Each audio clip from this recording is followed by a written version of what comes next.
Hey guys, how's it going? Octopus here, welcome back to Union Cross. So, third video of the night. I'm just kind of recording these one after another, so you guys are going to see the same thing over and over. But basically, we're going to talk about the new Toon Sora Goofy VIP medal and the new Prime Key Art 17, which is Prime Sora. So I'm going to go over my opinion on both of these, if they're worth it or not, and how they're really good in some situations. Like usual, it all depends where you guys are. If you're veterans, if you're free to play, pay to play, all that. Especially if you're free to play, you're not getting the VIP medal. But we're going to start off with that. Toon Sora and Goofy VIP medal is actually really good. Like incredibly good. He is top 3 damage dealer in the game, and all it takes is that he's just facing one enemy. If he's facing multiple enemies, he does less damage, but he's also a utility medal, and plus adorable freaking artwork. I love it. Absolutely love it. My boy Goofy's here with Sora, and they're sharing a broken umbrella. Incredible. But the rest of VIP is straightforward. You get a bunch of medals, magic mirrors, gems, magic brooms, solid VIP. You can't go wrong. There's just so much in here for the value, plus 4,400 jewels. But we're here for the medal itself. Now, the medal is a tier 8, and that's why he's part of the top 3 damage, because he's a tier 8 that is up to par on the Warrior of Light's damage. If you include the guilt boost from the Warrior of Light, this is actually stronger than the Warrior of Light and Terra in a VIP medal, not looking at the utility. So hopefully my window capture works here. If it does, I'm going to show you guys exactly what I'm talking about. So on the website cookstracker.com, it basically is all organized into the best multipliers. They updated to 7 stars and everything, so amazing job. And as you guys can see here, right here is the new Toon Sora and Goofy, and here's Warrior of Light and Terra. They all got a multiplier of 50.09 as a 7-star, and that's because I was talking about this medal is a tier 8, so it has a guild percentage of 230%, where Warrior of Light is a tier 7, but it buffs itself by 30% guilt, so making him 230% guilt as well. But if this got 30% guilt, he's actually the highest damage dealer in the game. He would be at a bigger multiplier than 50.09, especially if we use a Prime medal to increase it by 60%. He's going to have 290% guilt as a 7-star. As a 6-star though, it's down to 24.16, which is still better than a 6-star Warrior of Light. That multiplier is 7.32 times the 200%, so going to 24.16, tier 8. So your 7-star medals low tier are better than these 3 medals right here, as long as these 3 medals are not turned into a 7-star. So he's going to be the hardest to turn into a 7-star as a tier 8, but he is our biggest damage dealer in the game, especially if you apply that 60% guilt on top of already what's here. So hey guys from the future. Basically, I gotta jump in this part right here because I did mess up on the video a little bit.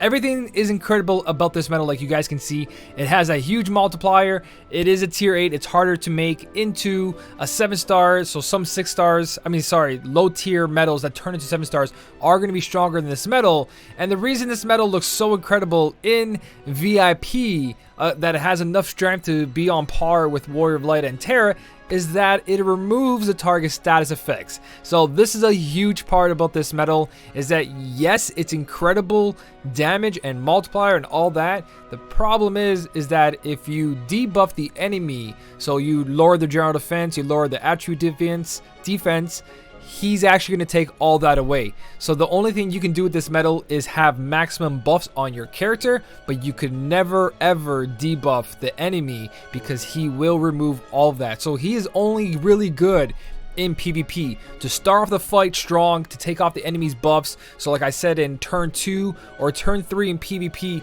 you can remove all of your enemies' buffs that they applied over Turtling and everything, and then apply your buffs while doing a ton of damage right in the beginning. So it's just a better way to start off a Keyblade setup if you really want to stop people from Turtling in PvP.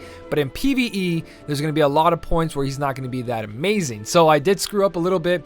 I'm going to re-upload this whole entire video totally fine. I'm just gonna cut out that big chunk right there and explain this part to you. So hopefully that's pretty much everything about this medal.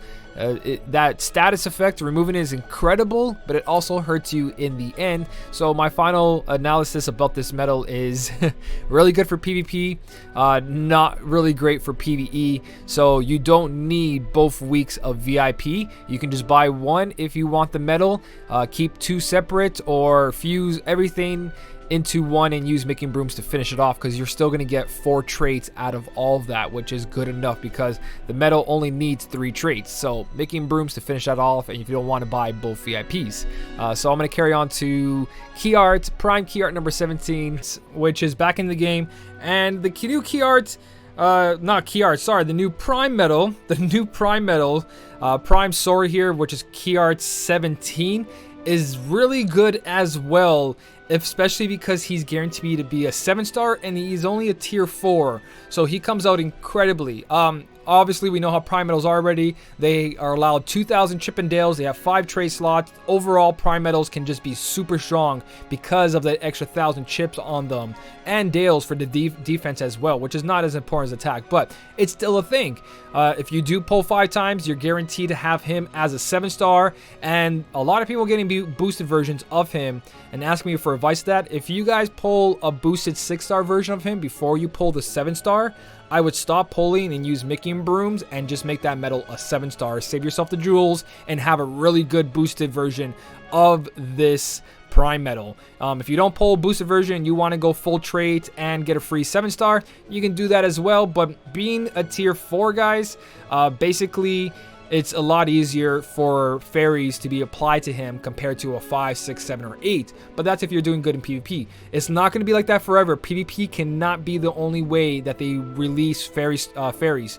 There's got to be another way, or the game is just going to fall apart. That's my opinion. That's how I see it. PvP can't be the only resource for fairies. There's got to be other quests.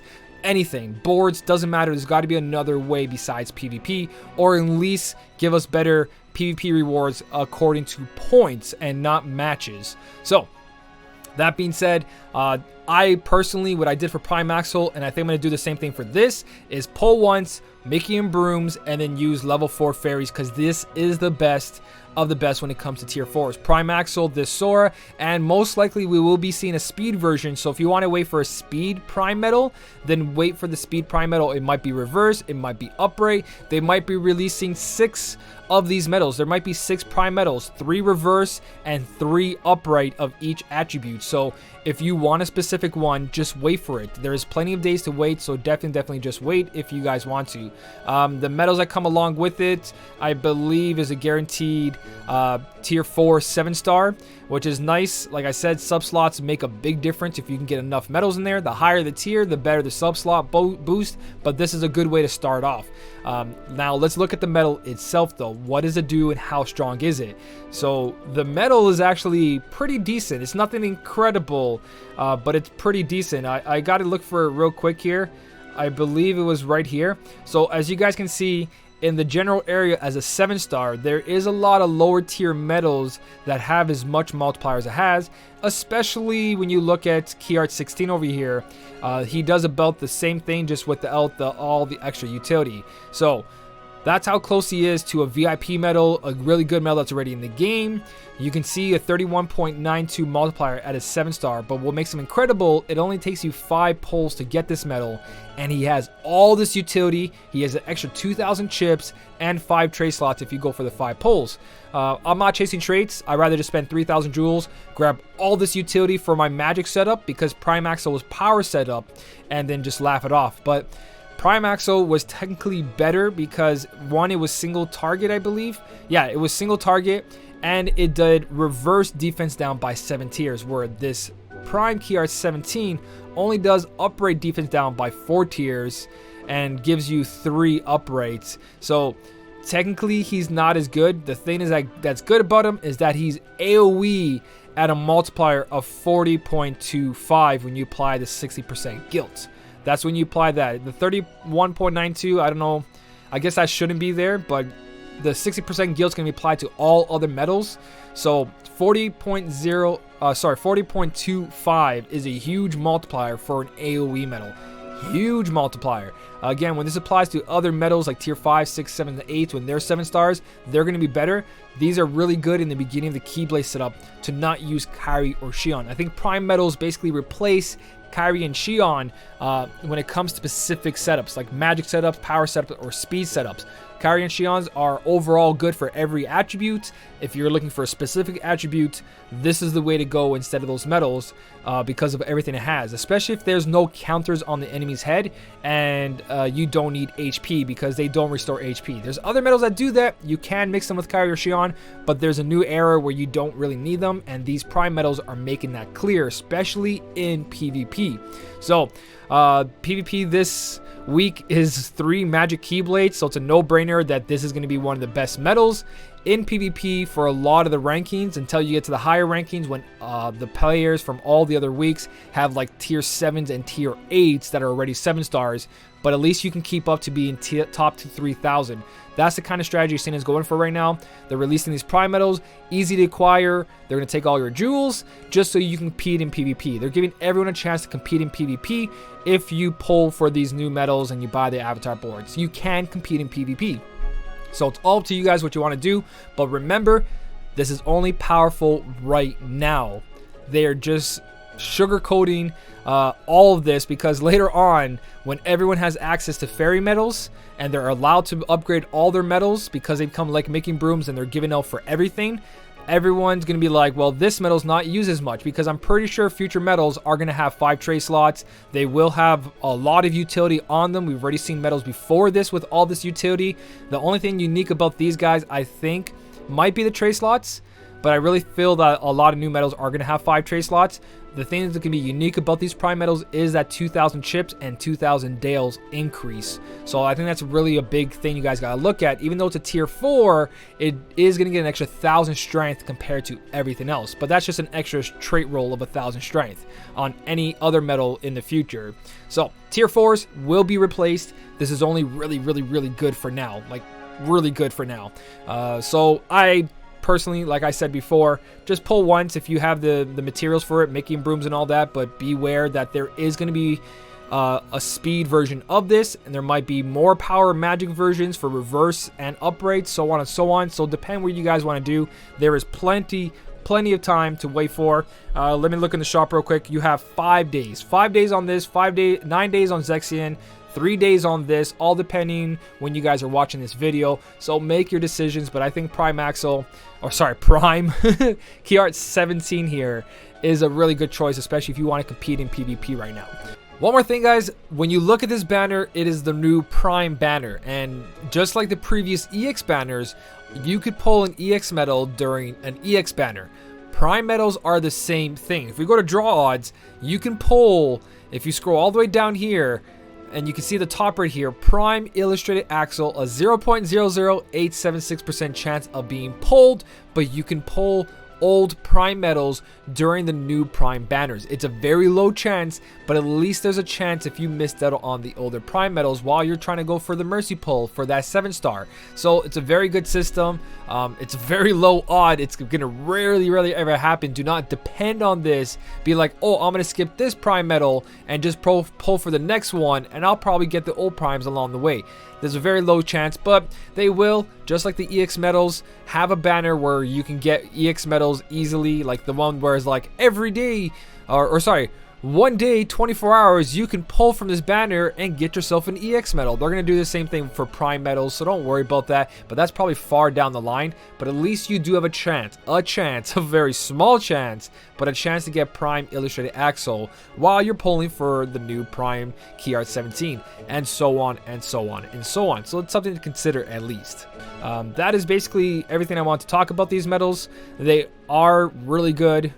Depends what you guys want. I say stick it out if you can. Don't spend the 15,000 jewels on it. Grab one for the utility. Grab one if you can make it into a max 7-star on your own without having multiple copies. Don't worry about traits. Traits are RNG. Yes, they will increase the metal's power incredibly, but it depends how much you want to spend on these guys. In the end, pull what you guys want. It is your game. If you really like this new Key Art 17 and you think it's going to help you or make you happy, then go for that first, guys. If you did enjoy the video, don't forget to hit the like button, and as always, thank you so much for watching. Keep on smiling, and I'll see you in the next one.